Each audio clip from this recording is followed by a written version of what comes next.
Assalamualaikum kepada JKM, Jabatan Kebajikan Masyarakat. Saya patut dah banyak hari dah saya nak cerita.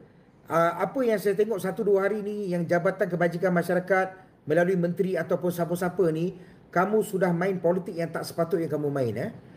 Ingat YB Wara dengan tim Demi Negara ni buat kerja mereka bukanlah nak menghentam kerajaan ke apa, tidak. Mereka pergi untuk nak membantu rakyat. Dan mereka ada masalah dengan JKM. So mereka pergi tanya dengan JKM apa yang kamu buat.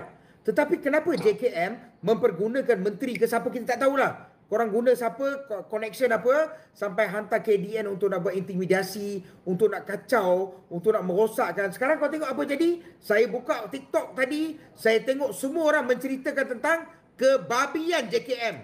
Bagaimana staff-staff korang yang kurang hajar, tak ada adab. I'm a certified customer service trainer tau. Sekurang-kurangnya adalah empathy sikit. Boleh cakap pula, kau muda lagi kan, kau lawa lagi kan. Pergilah cari kerja duit. Duit tu bukan duit bapak engkau tau, staff-staff JKM. Lepas tu JKM mengupas seorang Mamak Mahathir Abdu tu untuk mengentam YB Wara Demi Negara ni. Lala sekarang ni benda tu backfire. Aku tahu because aku expert juga dalam media sosial ni. Kau nak lawan jabatan, nak lawan dengan rakyat, kau takkan menang. Apa masalah kau? Kau nak tolong Pak Cik Yaakob, kau nak tolong orang susah senap ni, pergilah buat kerja kau.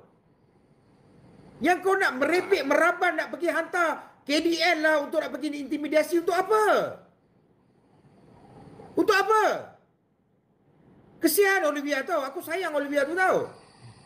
Adik aku tu, jangan kacau dia. Kan? Nak pergi buat intimidasi apa semua, untuk apa?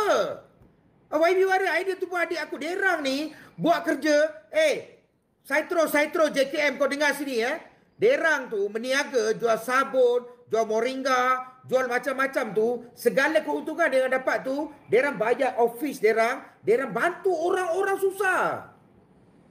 Dan kita, Cili kasih taruh ke tim ni, kita letak derang punya QR apa semua kita supaya kita dapat bantu orang. Sebab dulu satu masa dulu kita bantu orang, lepas tu orang tikam kita. Tapi at least dia pergi bantu orang yang betul-betul macam Pak Yaakob. Dan ramai lagi dia yang bantu tu. Korang tak tengok.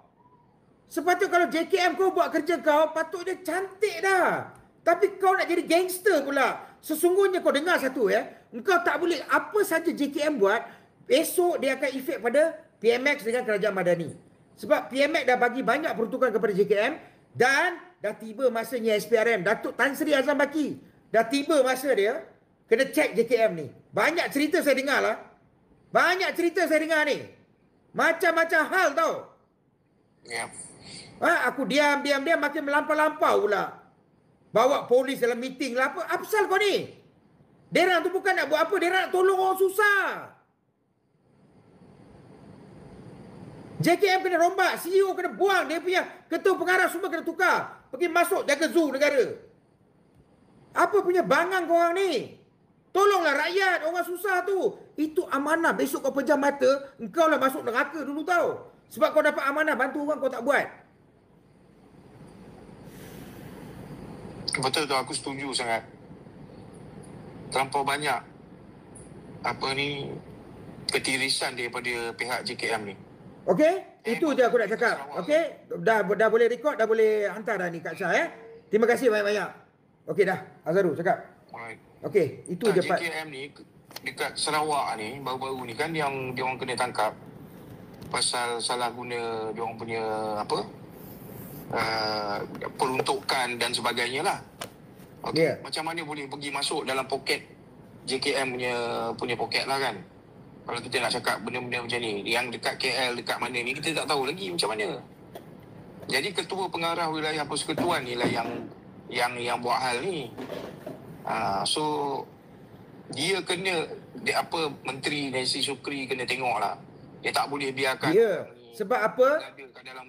Sebab kalau menteri, yang masalahnya bila ketua pengarah wilayah persekutuan yang buat hal, tapi efek dia kepada Kerajaan Madani, kesian tau. Anwar tengah buat banyak benda yang baik untuk rakyat, tapi jangan disebabkan seorang pengarah yang gila, mungkin dia nak cover something, benda-benda yang tak elok ni, rosak nama kerajaan hari ni. Betul. Tak berbaloi. Dan aku pun juga nak cakap yang pasal influencer JKM. JKM ada influencer yang Mahdi Abdul tu lah.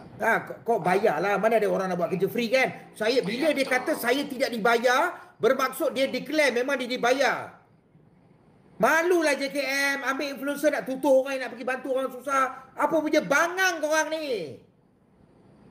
Lepas tu hantar kau punya staff-staff yang tak ada kerja, cuba staff kau pergi buat kerja tolong orang susah. Tak adalah kau pergi main media sosial, masuk jumpa dalam pejabat je. Nak apa? Apa? Borang tu ada isi. Lepas tu isi. Kau ni cantik lagi kan? Kuat lagi kan? Asal kau nak minta sedekah ni? Kau pergi buat kerja, mulut kau macam mulut puki.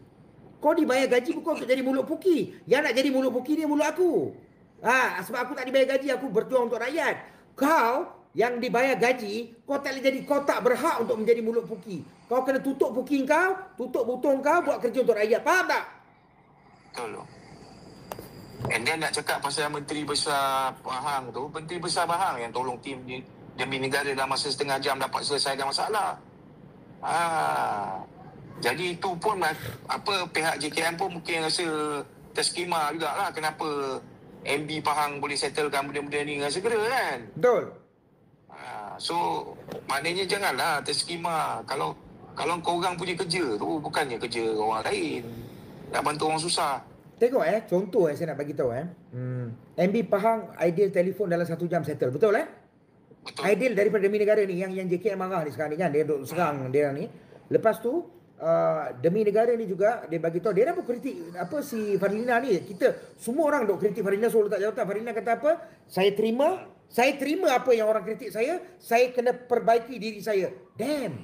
Aku tak sangka daripada perempuan yang mengamuk-mengamuk ni, yang kita marah ni, bila dia cakap ayat tu, kita tengah marah-marah ni, kita pun okay, at least she want to try something. Faham tak? At least you nampak dia tak tunjuk ego. Aku tak. Dia buat benda yang betul. Dalam customer service orang panggil ni, she's diffusing the situation. Dia orang tengah marah dia rendah diri, dia kata saya minta maaf, saya akan cuba perbaiki diri saya. Damn, bukan aku je, Olivia pun tulis lah. Dia kata tengok Fadlina ni, dia bila buat macam ni, kita betul. Damn, nampak? Dia boleh jadi macam ni, dia boleh minta maaf, dia boleh buat apa tu tau. That's how you do. That's how it works. That's how UMNO dulu buat kerja macam tu. UMNO bila kau tutur dia tak marah, dia cari solution untuk bagi settle. Sebab tu UMNO unik, dan UMNO sampai hari ini Allah bagi dia, betul dia lalui proses pembelajaran apa semua, tapi dia tak lenyap. Dia masih ada lagi. Dan makin lama orang tengok, orang makin suka dengan UMNO ni. Dia memang kau tak boleh nafikan PAS bersatu. Bila kau tengok PAS dengan Bersatu hancur ni apa semua, ke manakah kita orang Melayu nak pergi? Kita ada UMNO. Kau jangan sembang pasal Zahid apa semua. Kau compare Zahid dengan Muhyiddin, dengan Hadi, dengan dia apa semua. Zahid nampak lagi handsome lah, babe. Betul. So, Zahid nampak hero lah. Betul. Itu je cerita dia. Faham? Ya? Tolong buat kerja. Cukup. Tapi nak sambut cakap Ben tadi yang dia kata sebelum tim demi negara nak buat viral call MB Pahang. Yelah, dia nak call PAS dulu 24 jam. Bagi PAS, hello PAS, tolong boleh tak tolong? Dia nak bagi peluang PAS lah supaya boleh buat something. Lepas 24 jam PAS tak buat apa-apa. So, orang tu dah mengelupa. Jadi YB Warrior tak tahu apa. Dia telefon lah Wan Rosli. 1 jam settle. Bila dah settle, dia buat video, dia bagi tahu. Terbakar PAS nak apa Azharul nak buat apa? Dia nak koyak mulut YB viral ni nak ugut nak belasah lah. Ya. Nak bersepaikan muka dia. Takkan nak jadi gangster kot. Takkanlah macam tu sekali. Tak boleh lah. Kata kita nak selamatkan Melayu lah sebagai lah. Tapi bila orang Melayu sendiri yang kena, kita tak nak tolong. Macam mana tu? Gila babe. Aku tak boleh. Aku dengar dia nak sepaikan muka ni. Apa ni? Dah jadi macam gangster dah. Bukan parti politik. Nak tembak orang-orang beruniform ni apa semua. Tak logik babe. Gila lah. PAS makin gila Teroris tau. Aku nak, sebelum aku nak tutup ni, aku nak end live dah ni. Azharul minta maaf, aku sakit perut ni. Pukul 3 lah. Ya, pukul 3 dah. Saya nak bagi tahu you all, sesungguhnya ini hari Purniana Merces, sesungguhnya Ana telah terbukti hari ini PAS adalah satu parti yang nampak macam teroris. Okey? Setuju atau tidak? Fikir-fikirkan. Nanti kita akan sambung lagi. Terima kasih banyak. Azharul, thank you brother. Terima kasih semua. Assalamualaikum. Bye-bye.